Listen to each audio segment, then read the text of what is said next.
you would never ever be able to in your life. Wait, what? Is he saying like we've been by BABYMETAL's music? So there's this video that was put up by this channel. Go subscribe, guys. 10 times BABYMETAL was criticized, disrespected by people from the metal industry. There is some surprises on here, okay? There's a band that I loved that shows up on here that kind of made me go, like, comment, subscribe, share the video. People that are live on YouTube, say hi to the people in the future. We're talking to people in the future right now. Let's do this. Welcome to another chapter of BABYMETAL's history. People are allowed to have opinions. However, how they choose to express such statement is what makes the difference between criticizing and disrespecting. Kind of like the guy that we reacted to. Nope, sorry, I'm done. This is not heavy metal to me. This is bad. This may be the worst video that we have seen here on First Look. This one is definitely getting the lowest grade. That was just like totally disrespectful. Oh yeah, This one's bad. I'm so over this, and I need a great video to follow this one up. that guy, he should be on the list. He should be on the list. I think you have to be pretty Famous. big. Yeah. You have to be pretty famous to end up on this list. Frank Turner. Are you enjoying Sonosphere? Yeah, I am. Who have you enjoyed seeing? BABYMETAL today was interesting. You see, BABYMETAL to me are like clickbait made flesh. Hey, what? What the? What? Clickbait made flesh. I think I get what he's saying. Yeah, I mean, But like, Typical how do gimmick. you go around the world? I'm looking at people and like, oh, you as a person is clickbait right now. Do you know what I mean? It's kind of like they're sort of designed to provoke opinions, whether positive or negative, in a way that makes me kind of really aggressively want to. See, I think that's just a dumb comment because like every band is out there to hopefully get people to do that, right? To make comments and talk about them. That's the whole fucking point. Who the fuck is Frank Turner, first of all? Frank Turner, he's an English punk and folk singer-songwriter. No, we did react we to did him. react to him. That's a good song. That was a good I song. like that song. It was a really fun show. But I mean, he should have never had that much fun because he's just becoming a flesh clickbait person. That's his gimmick. Yeah, you're just a fleshy click of a button, sir. Because I feel like they're provoking me to have an opinion. Yeah. So I don't have an opinion about BABYMETAL. Damn it! That's just such a weird reason to not like him. Chris Jericho. Chris Jericho and Boy George weren't too enthusiastic about them. Why is he on this list, though? He has a band too called Fozzy. Yeah, he sings for a band called Fozzy. Okay, that makes sense. I was like, wait a second. I was thinking in my head, like, isn't he a wrestler? Yeah, I didn't realize so he was a musician, too. The only reason why people go to see Fozzy is because of Chris Jericho and his wrestling career. Nobody gives a shit about the music. Yeah, that makes sense. Let's just take a look at Jericho's statement. I'm not on the BABYMETAL tip, and I predict they'll end up as this year's tattoo. Remember them? Exactly. You wanna hear real Japanese metal? Go check out X Japan. I've heard X Japan, and I don't consider them metal whatsoever. BABYMETAL to me is way more metal. X Japan's great, but I consider that like hard rock. But maybe for its time it was considered metal.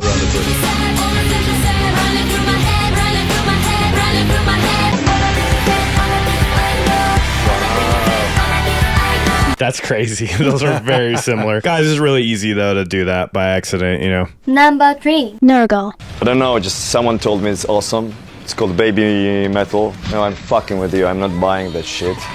If you like it, that's your problem. Wait, wasn't this Moa's favorite artist or something like that? I think that's pretty sad considering what Moa said Yeah. in a radio interview from 2012. Oh, that's right. Dude, that's gotta suck, man. Like, you're a fan of a band and then they're talking shit about your band. I know. Dude, that's gotta hurt. Oh, poor Moa.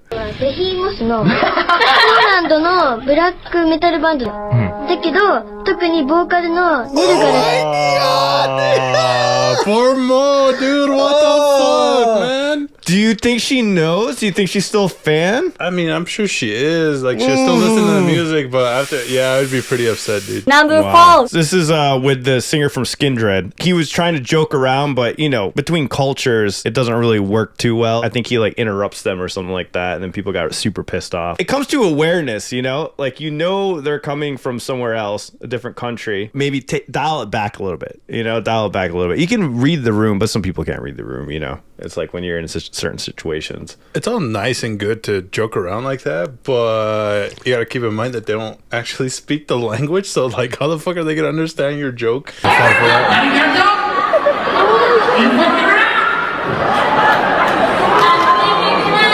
Kudos to them though. I mean, they played it off well. They look confused, like, What's going on here? Sorry to anyone who thought I disrespected Baby Metal at the awards tonight. Truly, I didn't mean to fuck with them. Fans were not happy about this. They didn't like that he phrased it as people thinking he did wrong, rather than him admitting to doing wrong. Of course they did. Of course.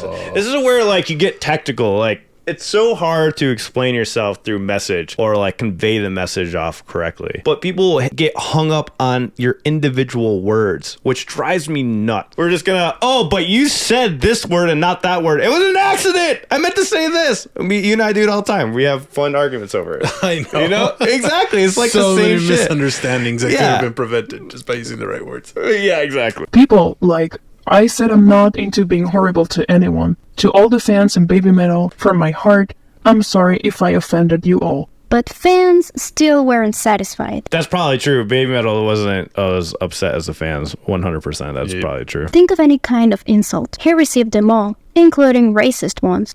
Some keyboard warriors went as far as saying... See, that's not good. Like, this is how the fan base gets a bad reputation right there. I never have really came across really nasty comments, but I've heard about this. I've heard about these things. Now it makes sense why everybody has this conception of Baby Metal fans, because maybe this one situation happened and now this is forever stained in people's minds, you know? It's straight up toxic. Some even wished for his death. That's crazy. Wishing someone to die or I'm going to kill you. That's insane. It's straight up toxic. And it happens in every fan base, guys. I've witnessed this with other fan bases. Problem with this is that it came to head, you know, on Twitter and stuff, and then it blew up. Also, too, it's an award show. I mean, I get it before and after the speech or like the actual acceptance, but during the disrespectful. They put a clip of them messing with All Time Low right here. It was lighthearted. It's still annoying though. It's still annoying. Either way you look at to it. be funny. But Where's the All Time Low fans? They should be pissed. with regard to Baby Metal, I did not realize how long they had been preparing and learning their acceptance speech in English, and as a result, my banter must have been off-putting for them, for which I immediately apologized. See, it sounds like he has some time to think about it, which is cool. I actually appreciate this apology because he realized what he did wrong, and he's saying exactly what I just said a second ago. Like, where you just realize it afterwards, you're like, fuck, I fucked up, you know? Mm-hmm. Was this enough? Yes and no. Some fans insisted... I would have accepted that. That's totally understandable. Anybody can make that mistake. Very easy to do. It's just, like I said, you learn over time. You really do. It's just part of being a performer. Even if it's a speech or even if you're hosting, you got to entertain and you got to have this happy balance between everything. His apology was insincere and full of excuses. There's really nothing you can do to please someone who is determined not to move on. Yes, his behavior was far from polite. Yes, he messed up. And yes, maybe his tweets weren't ideally written. But is this what a person gets for making a mistake? It's only natural to defend yourself when you're being attacked. True. And by the way, that was the last time Benji ever posted on his Twitter account. While there's no confirmation... Ooh, that's pretty sad. You know what? He probably said, fuck this. I don't want to deal with this. He probably got a lot of hate, guys. He probably got a lot of hate, and he probably realized this is too much on my mental health and just walked away. And I can see that becoming a problem. Absolutely. Unfortunately, that's the day and age that we live in, that, you know, people can be bullied off of an entire platform. Especially when, like, Baby Metal has a song about not bullying, and yeah, you know, it's like, I wish fans would like take IDZ into like consideration, maybe, you know. Number 5. Andy-copying. Due to Baby Metal's increasing popularity, Andy-copying received many requests for him to book them at the Download Festival, but he wasn't too thrilled about the idea, as well as some other metalheads. It's worthless junk. No disrespect to them, but I don't believe they are suitable for download. No disrespect to them, but you said it was worthless junk. I fucking hate it when people do that shit. Like, all right. Just seen Baby Metal hanging around backstage at Download? What is going on? Didn't you say you'd never book them? Didn't book them. I mean... Awful nice of them to play for free if you didn't book them. They didn't get paid. Yeah, I don't know how real the crashing claims are. But what's for sure is that Baby Metal did show up at Download in collaboration with Dragon Force in 2015. Wait. Baby Metal wasn't booked, but Dragon Force was. and then they came out with Dragon Force and played Road of Resistance. Road of Resistance. Is that what happened here? Because if that's what happened, that's pretty fucking awesome. And kudos to Dragon Force for fucking doing that. Fuck That's badass, dude. That is badass. Oh, they're saying yes. That is fucking awesome. I just got so much respect for Dragon Force right now. That is so cool. You know, like they're like, fuck this. They probably got so much kudos for that. Oh, this person's not allowed in there. And oh, but they're part of our song. So the fans ask him if, after having the chance to see them live, maybe he would reconsider booking them. He appeared in 2016 as a guest in a podcast called That's Not Metal, and there he decided to address some of these questions. I have to book the festival for what I believe the people want to buy the ticket for. As the booker of the festival, I don't believe that they are right for the spirit of what Download's all about. He seems sincere in this right now. What do you think? I don't think it's coming from a place of hate. I think it's just coming from a business perspective. Exactly. But from a business perspective, Baby Metal's blowing up, right? You would want him there. He doesn't see that though. Like for him, he doesn't see it. Yeah. His job is honestly, it's very hard to like do, you know? A lot of people don't understand this either. I think there's a lot of risk that happen in the music industry when it comes to booking. When I had to set up shows, the owner of the bar was like, get some bands here. As soon as he said that, I was like, oh fuck, I gotta make sure these bands are not like doing things that have been disrespectful in the past. They haven't pissed off certain promoters. They haven't like done certain weird things, that their music sounds good. And a lot of promoters will make the mistake. They'll bring in the wrong bands and they'll either disrespect the place or they have a bad reputation. And I'm just talking about locally here. Yep. And you have to be very careful with that. Most of the time, the bookers will book bands that they know, that they've met in person.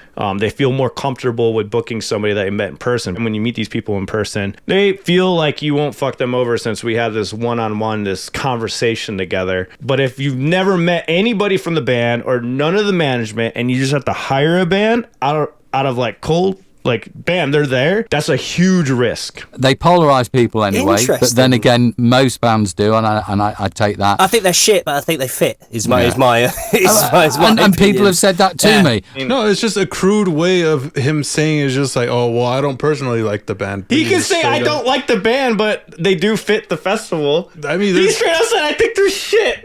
They're British, you know, they're more straightforward than we are. And then when Baby Metal came out, they started saying how amazing it was, and this is incredible, and this is incredible. It didn't sit well with me at all. Dragon Force have been, they've been at the game. They're a real band, and nobody cared about them until all this shade, dude. God damn. With the three girls coming on squawking away the way they do, and I know I'm gonna get killed for saying it, but you're I'm not, sorry. mate. You're amongst friends here. We've said they both don't like Baby Metal, and that's fine. But has Dragon Force played Download since then? Okay, they did play Download in the future. If you pull a stunt like that where you have a band come on that wasn't supposed to be, that could damage your reputation. So maybe it was planned. I don't know. It's like, but this is, like I said, again, this is a lot of work to set up this planned scenario. It's kind of crazy. Yeah, I mean, but also it's their set time. They can have whoever the fuck they want during their set time. Yeah, but that's not my point. That's fine. That's their set, right? I understand that. But now you pissed off the promoter because the promoter's thinking Dragon Force. Yeah. And then they'll fucking dox you. They'll blacklist. True. That's what I'm saying. Like, if you can't just go out on a show and surprise the sound engineers and everyone that's booking, because that's extra mics you gotta get set up. That's a lot of things. So I actually gotta agree with some of you that this might have been planned, because that's a lot of work. That just all of a sudden, oh, there's three girls coming out here to do Dragon Force. Yeah. Like, that's 3 separate mics you gotta set up for mixes. Feels like planned. Now I'm believing it's planned, because that's why I wanted to know if Dragon Force came back. Yeah. And then Baby Metal came back. So this might have been a publicity stunt for Download and the girls and Dragon Force. Or this guy, Andy Coping, and the person he's talked to, I actually believe they don't like Baby Metal, but he did want them there for the money. What songs did they send to him? Because you send him Rondo of Nightmare or send him Road of Resistance, you're convinced, like, as a metal fan, if I heard those, I'd be like, holy shit, it's heavy as fuck. Oh my God, this is unique. We got 3 people singing it over it with clean vocals, and it's female vocals. That's a unique like twist on metal. I'd be all for it. I wonder what they sent them. I wonder what the press kit was, because normally you send out a press kit which includes a couple of your songs and music videos, a bio on the band. Normally is what you send in to these promoters before getting booked. You know, the girls are lovely, super friendly, come over. I mean, really appreciative. They want the photograph took with you, the whole bit, and that's great. And I'm super respectful. If I'd not allowed Baby Metal to play, then it was all about just what Andy Coppin wants and not what download. He's a business dude at the end of the day. Yeah, he's a businessman. Yep. Yeah, straight up businessman. This is how they are. Dealt with a lot of them, trust me. Like, it's how they are. Number 6. Crossfade. Yeah, No so way. I saw this, man. They're definitely respectful, but it did make me sad, because this was one of my favorite metal bands out of Japan. Yeah, I'm actually very surprised. Every time Crossfade received a question related to them, they appeared to be very uncomfortable. You guys know Baby Metal. Oh, that's great. Baby Metal. Honestly, this one hurts for me. It really hurts, because Crossfaith is the perfect band to like open up for Baby Metal. That would be such an ideal band for them to play with, because of what they use with all the electronic music and the upbeat riffs. I love Crossfaith because of that. Yep. I've watched so many live concerts of them. We have reactions on this channel, and it was so badass. And I'm like, it's the same vibes as Baby Metal. And wow, Baby Metal got some shade from Crossfaith. That's a shame. Crossfaith were one of the first modern metal bands I can really remember breaking through outside of Japan. They played UK loads. Okay, next band, Baby Metal. Baby Metal. Oh, cute. What's it? You know Baby Metal. Next. Baby Metal, like that is not band, but like they are playing metal. But really playing metal, like the band, like J-pop as well. yeah. So like there's no rule. They are not metal. I understand that they fall underneath the idol kind of flag, right? Mm-hmm. But they have a legit band behind them. It's a legit band. It's just that there's nothing else to say. That is a band behind them playing. There's other bands that have been out there that have had 2 singers and a full band. I remember they used to get a lot of shit too. I can't remember which band. I remember growing up, they're like, why would you have 2 fucking singers and a full band? Because it is entertaining. When you watch those bands live, it was always fun. You had 1 screamer, 1 clean singer. It's the same thing. Those bands would get a lot of shit also, because they're like, why do you have 2 vocalists and make the other person? That's how they want to do the music. Let them do the music how they want to do it. At the end of the day, for me, I don't give a fuck if you consider it idol. I don't care if you get considered a band. I don't care if you consider it a rock on a side of the beach. I don't care. If it sounds good, it fucking sounds good. Period. Yeah. You know? I don't know. I mean, luckily now people have opened up about that, because there's a lot of bands now where everybody sings. To me, Baby Metal doesn't even feel idle, you know? It's just, to me, it feels like a band with 3 singers and, you know, with dancing and stuff. They are metal enough to fit in the scene, but they are not 100% metal. Just like they aren't 100% J-pop. If we were labeling it in the US, it would be considered alternative metal. Baby Metal is 100% metal, you uncultured swine.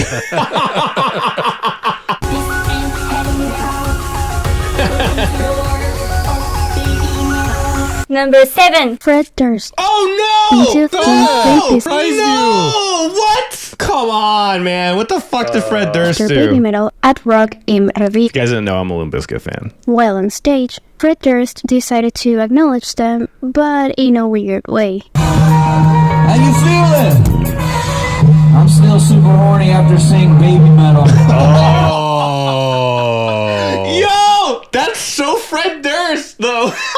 You would say that. How old were they at that point, though? Jesus. Oh, dude, that is something he would 100% say. Like, I'm not even surprised. Kind of. It's just as bad. Dude, that is as bad as all the other ones. But it's Fred Durst. He says the dumbest shit. He said some dumb shit, dude. Like, on stage. That's it. Like, because he plays a character. If you guys didn't know already, Fred Durst plays a character on stage. Whether you want to believe it or not, his whole goal is to be the asshole on stage. He's always been like this. That is his character. It's such a classic thing for him to say. It is fucked up though, because they're probably underage, and I see it. It's just, I'm not surprised for this time period. Yeah, I'm not surprised. Could be. I mean, it could just be a joke taken way out of proportion, but I don't know. Dude, it's his persona though. It's his stage persona. Okay, I'm not as mad. Okay, I'm sure he's gonna like apologize and stuff, you know. He probably didn't even know their age. He probably thinks they're all old enough. As someone who isn't a Limp Bizkit fan, my first reaction to that was complete outrage. However, I was curious as to why their fans immediately laughed it off, and their answer was pretty simple. It's just Fred being Fred. I came to learn he does have a reputation for purposefully making shocking or provoking comments. Yeah. I found another clip from that same year at Rocking Vienna, in which he says something similar regarding baby metal again, while also clarifying his stance. How many of you guys like watching baby metal today? It's kind of sexy, right? You see, you get out of the way. They're only 15 and 17. Don't ever think that again. Okay, okay. That's just Fred being Fred. yeah, it was. That's just Fred being Fred. Okay. Woo, I was like, God damn, you guys are about to ruin Limp Bizkit for me right now. Yeah, okay. We're good. We can move past this one. I understand now that he's playing a character and fans are aware of it. Something I don't understand is, how is this any different from Benji? Why is it only okay for one of them to stay in character while the other gets trashed on? It's different context, though. As a performer, he's playing to his crowd. Fred Durst is singing to his crowd. What Webb did was in front of a bunch of people that weren't necessarily fans of him and don't know him. That's the problem. Fred Durst was in front of people that know him. Webb was not in front of people that know him. That's why you gotta read the fucking room. Skindred was a lot less known as a band compared to Limp Bizkit. That too. And a generalized lack of knowledge regarding Benji's character. And that can play a big part of it. If people don't know who you are, they don't know your character, like it could be misconstrued. Metal wasn't bothered by Fred's comments. In fact, they continued to support Limp Bizkit for a while. Are there any metal bands that you find yourself listening to? Oh, Limp Bizkit. Okay, wow. Hell yeah. Number 8. From 2012, Mirai was asked if he felt proud of Japanese culture having such an impact on the world due to their crazy ideas, using baby metal as an example. His answer was rather spicy. Yes, I'm proud of it. To be clear, though, I despise crap like baby metal. I despise crappy people who are shameless enough to pay for such crap. Forward to 2018, he participated in another written interview, and baby metal's name popped up again. I really hate those idle things. They are the worst spawn of consumer capitalism. Capitalism of today needs people to spend money even on something totally worthless, or else it won't work. For this, phantasmagoria is required, as Walter Benjamin said. People like to test the advertisement by corporate business, namely phantasmagoria. They are forced to feel they want it without knowing it, and to my eyes, idle things are the worst case about this. Obviously, you do not need dancing cute girl. I'm sure the fans of idol groups are probably like, metal is the worst thing ever, and it's the worst capitalism, consumerism. You know, it just depends on who you are.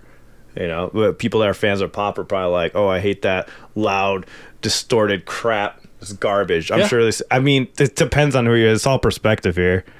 I get that from my own mother, so it's okay. That's just wild. Yep, you would never ever be able to fuck in your life. Wait, what?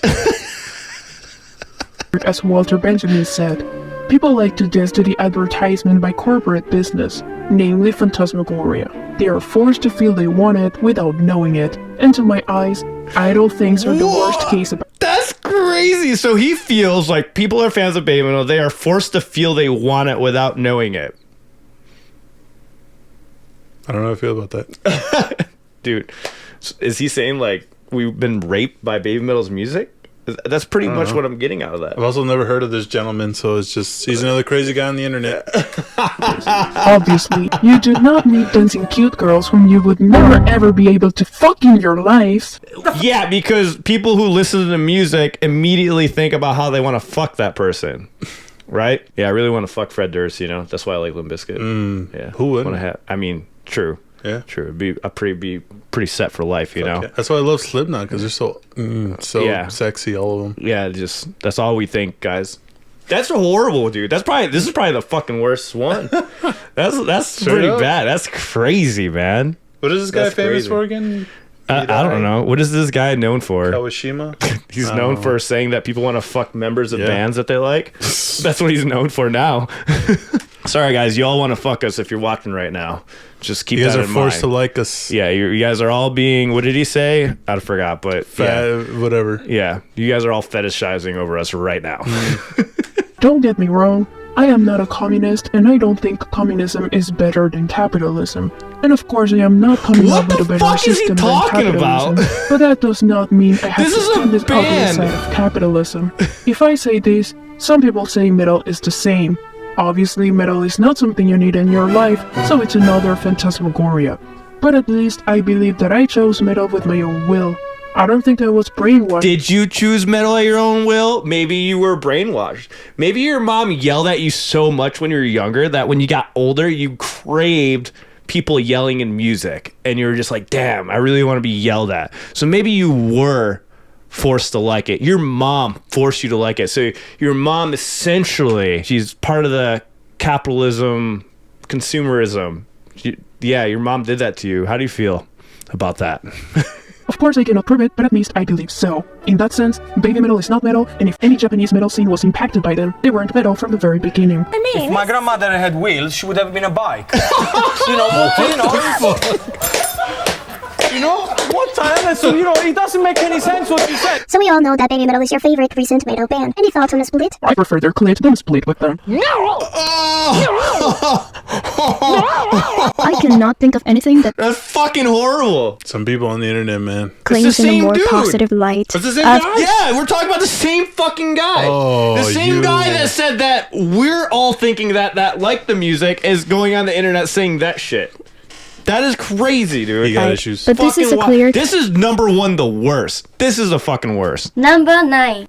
David Reese. Baby Metal, Metal Resistance. Tell me what you thought of the new album, Dave. One thing I will say to start off this review is that they achieved resistance with metal. They got the title right. The vocals reminded me of when I was a young lad, and my mother would hand me Alvin and the Chipmunks records for Christmas. That harsh squeaky voice, I thought was cool when I was 5 years old. After listening to the album throughout the day and giving it my honest ears and trying to be optimistic and open-minded, I felt like shoving a dagger into my eyeball. Maybe this will appeal to the masturbatory crowd of metalheads somewhere around the universe that like to look at Japanese women, or any women for that matter, in French-made outfits or whatever it is they're wearing and working in synchronization on stage. I call this... Well, it's better than fucking looking at you, I gotta say.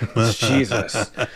I was like, when he said the chick funk thing, I'm like, okay, yeah, I can see if you're not used to the high vocals, that can happen. But then he kept talking. Helping or hurting heavy metal? It's hurting.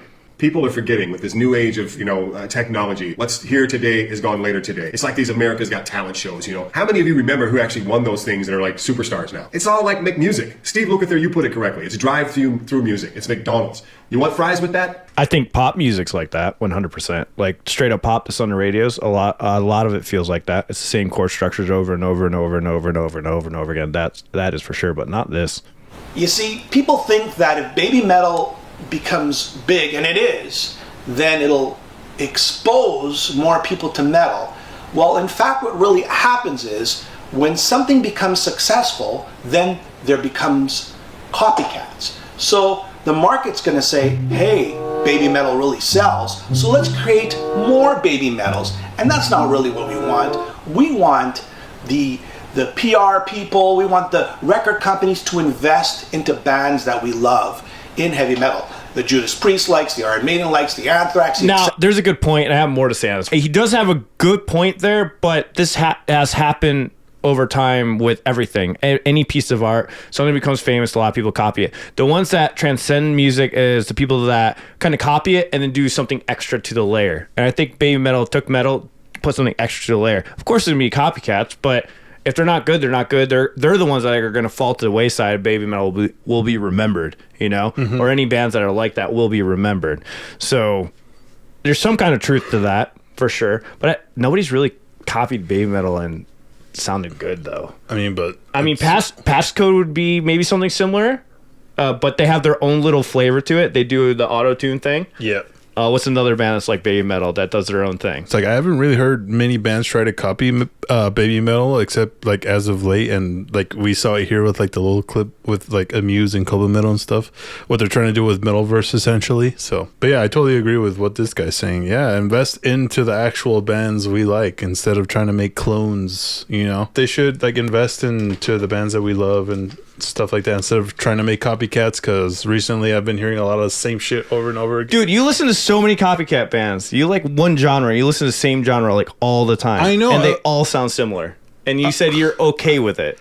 I'm cool with it because I do. It's like another one to add to the library. I know, right? But I recently, am starting to hear it now. It's just like, okay, all these guys are starting to sound the same, like I want to diversify a little bit more. Kind of thing, And then he's gonna blame me that I ruined it for him. Pretty much. That's totally what's gonna happen, bro. Those are the bands that we want the money, whatever's left of it, to go into, not into bands and copycat bands of baby metal. So, in my point of view, it's gonna hurt heavy metal. we shall see. No. It's not. It's not going to hurt metal at all. It's not going to hurt metal at all. I do not agree. I do agree there will be a lot of copycats and style will get watered down, but people will go to the cream of the crop, no matter what. They'll always go to the ones that stand above the rest. And then sometimes you get the effect where a band will come out and it's nostalgic, and they might do it really, really, really well.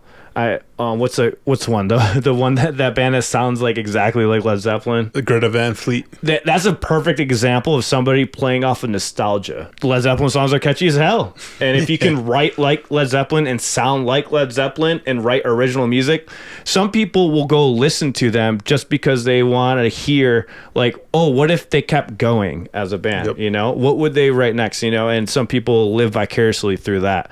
There's so many ways to enjoy music, and then you also got to think like if you have 3,000 fans always listening to you, that might be worth it to you. Like, who cares about being big? It all depends, but I don't think it kills music. It makes it harder for people to stand out in, because that means you have to be skilled at what you do for people to watch and listen. But